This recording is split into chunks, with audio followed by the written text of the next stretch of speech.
là, c'est la voiture Dolo qui a été présentée, qui avait été fabriquée par Panhard. Ceci devait dater de 1939 par là.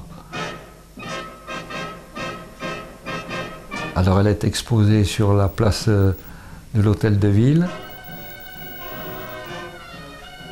Mais cette petite voiture n'a pas vu le jour.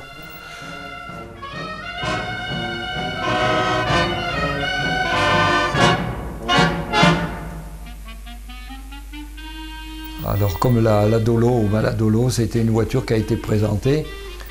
Je ne me rappelle même pas, mon père était certainement pas dépositaire de cette marque. On n'était pas dépositaire de Panhard. Ils sont venus sur la place pour présenter cette voiture qui n'a jamais vu le jour. Hein. Il y a eu les 2-3 prototypes et puis c'est tout. Hein.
Les trains, oui, qui avaient été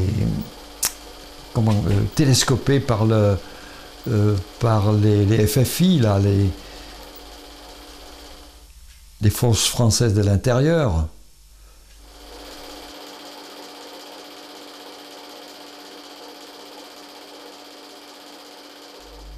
Voilà, oui, c'est l'accident des 2 trains que les maquisards avaient fait se rencontrer sur la même voie vers Sivin.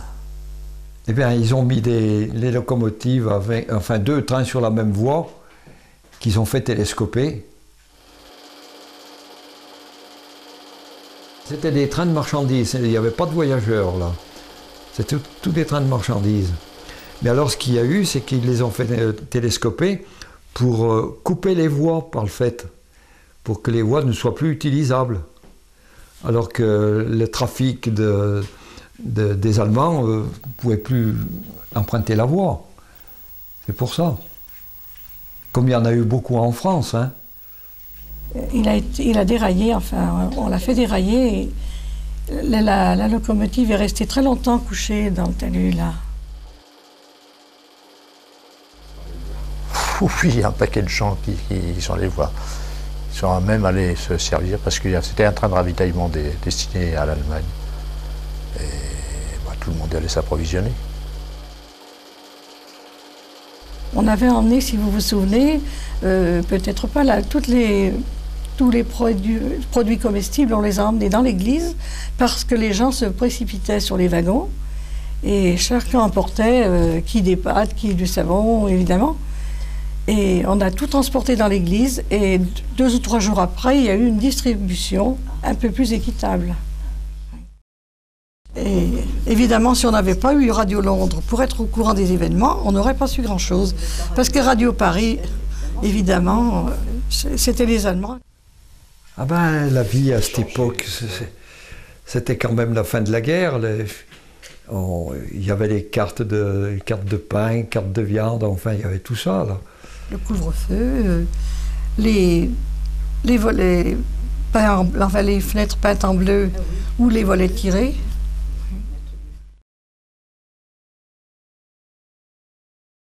Ah oui, oui, ils s'en allaient 1 mois, 2 mois, puis ils revenaient.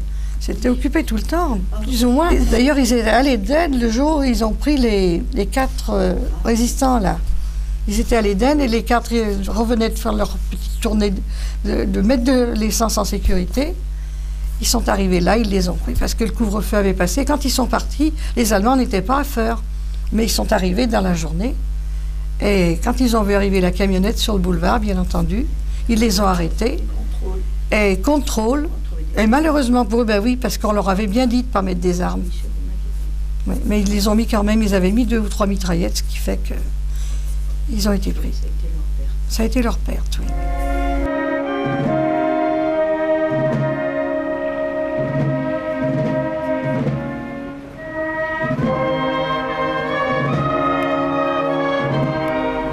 Parce qu'en fait, il a bien fallu attendre la fin de la guerre pour savoir que les 4 résistants qui avaient été pris n'étaient pas revenus. Ils étaient 5, mais il y en a 4 qui sont restés. Un seul est revenu, celui qui était un Parisien et qui était venu prendre le maquis là, dans cette région. Et lui seul a réchappé des camps de concentration. Et c'est lui qui a d'ailleurs raconté comment ils avaient été pris sur l'avenue de la Gare.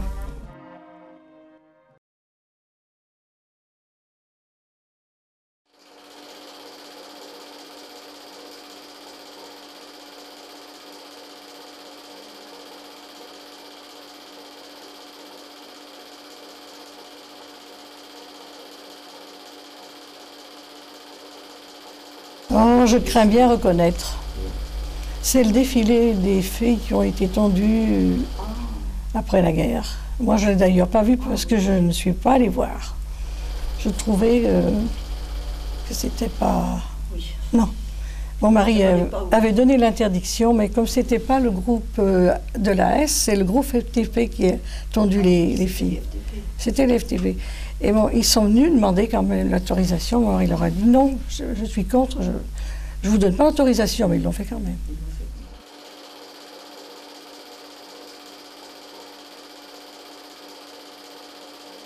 Oui, c'est le règlement de compte d'après-guerre, quoi.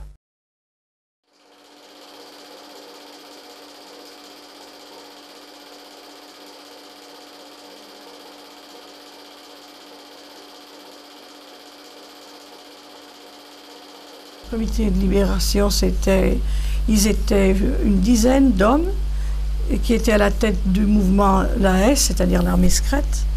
Ils avaient formé un comité de libération pour prendre la mairie au dernier moment, quoi. Et la semaine je crois que le 21, c'était un lundi, je crois. Et la semaine précédente, mon mari est allé à Panissière, où il a rencontré un certain docteur Hérault qui était dans la résistance et qui lui a dit il faudra faire attention à la S parce que les FTP vont s'emparer de la mairie.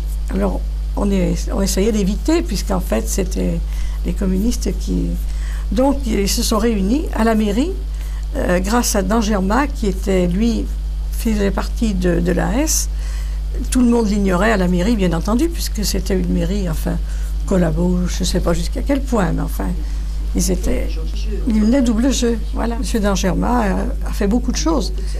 Et donc, il a prêté ils se sont réunis dans le bureau du maire 2 ou 3 jours avant, et ils ont décidé de prendre la mairie le lundi pour que les autres ne le fassent pas. Et alors, ils sont allés à la mairie, il y avait Paul Bonhomme, M. Jourdan et mon mari.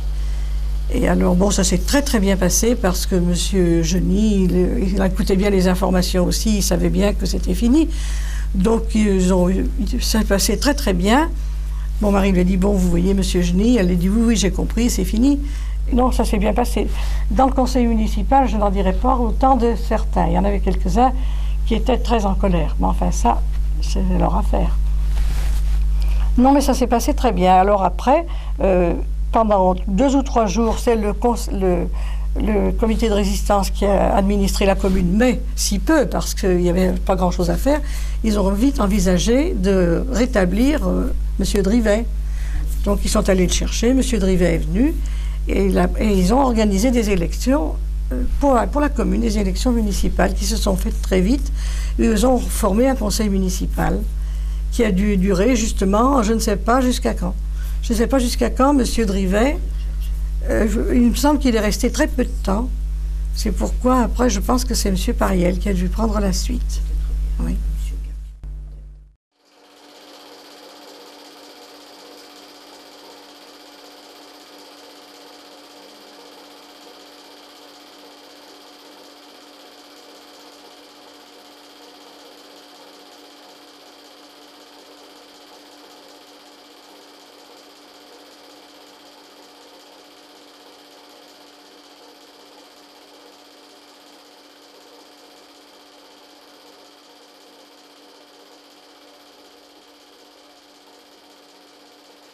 Chers compatriotes, répondant à l'appel du comité local de libération et conformément aux instructions générales du gouvernement provisoire de la République, les élus municipaux, unis à des membres actifs de la résistance, se sont groupés afin de constituer un conseil municipal chargé provisoirement d'administrer les intérêts moraux et matériels de la commune. Nous ne nous faisons pas d'illusions sur les résultats immédiats que nous pouvons obtenir aussi longtemps que la guerre ne sera pas terminée, que les transports ne seront pas rétablis et que la liberté des échanges ne sera pas retrouvée. Pourtant, maintenant que les hordes barbares sont chaque jour chassées plus loin de nos foyers, nous allons renouveler les efforts déjà accomplis afin d'éviter de nouvelles souffrances aux enfants, aux vieillards, aux malades et à tous ceux qui travaillent pour assurer la subsistance de leur famille.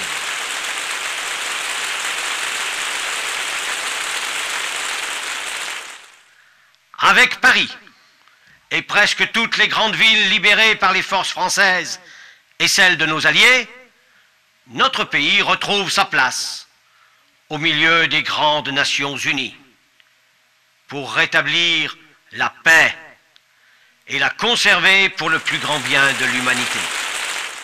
Pour nous, chers compatriotes, en attendant que vous soyez appelés, lorsque les prisonniers et les déportés seront revenus, à choisir librement vos élus, nous vous demandons de rester dignes de nos vaillants libérateurs en nous aidant à vaincre les dernières difficultés avant de voir reparaître la vie normale dans notre beau forêt.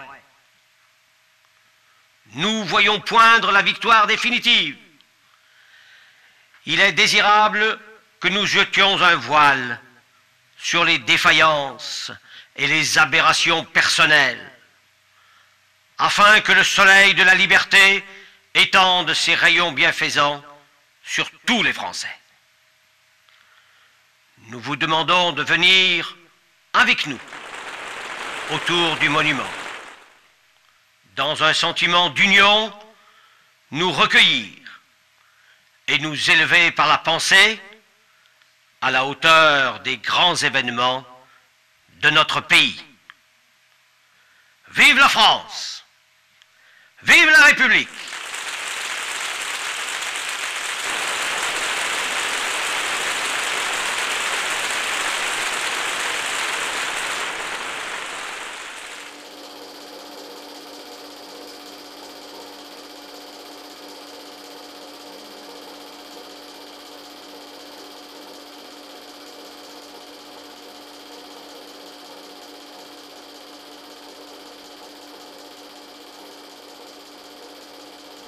Évidemment, ça a été la liesse populaire dans les rues parce que quand on a su que la résistance, enfin que les Alliés avaient pris le dessus, qu'il y avait eu le débarquement et tout, les gens avaient compris que ça allait être fini comme ça. Alors tout le monde était du côté de la résistance, étaient tous résistants de la première heure, si bien qu'il y a eu quelques petites anecdotes assez drôles, quoi. Il y en a qui sont venus demander des brassards et à qui on avait proposé l'année précédente d'entrer en résistance parce qu'ils allaient partir au STO. Et alors on leur avait proposé, si tu ne veux pas aller travailler au STO en Allemagne, on peut te faire rentrer dans la résistance. Ils avaient refusé. Mais le jour de la libération, ils étaient tous résistants. Alors il y en a quelques-uns qui n'ont pas eu leur brassard. Mais enfin, ça s'est bien passé en fait.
Le gendarme à gauche, c'est le Karl Champêtre, c'est mon grand-père.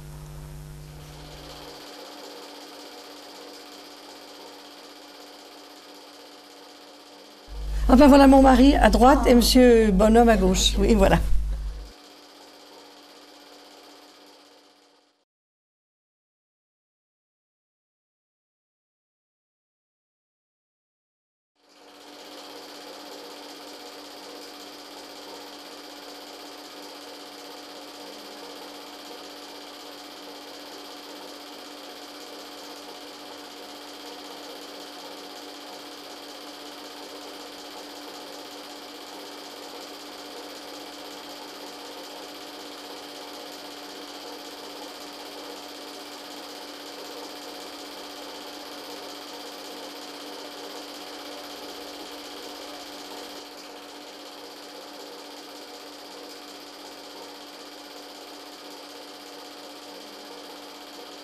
Parce que moi, quand j'ai filmé, au départ de la mairie, puisque je l'ai en plongée, j'étais au-dessus de la pharmacie.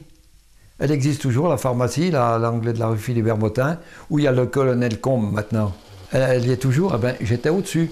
Et c'était un monsieur fort qui était pharmacien, là. Et je lui avais demandé si on pouvait monter, parce qu'il habitait au-dessus. Alors, il m'a dit, oui, vous avez qu'à monter, je vais vous ouvrir.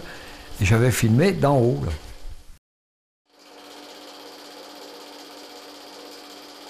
Ah bah tiens, voilà Lorraine, et puis l'Alsacienne.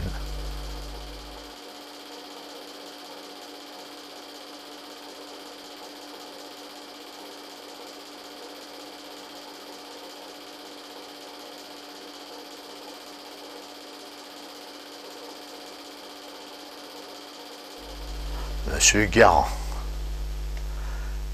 qui était propriétaire du ciné-théâtre et qui dirigeait aussi la clique de Feur, il faisait metteur en scène aussi. Enfin,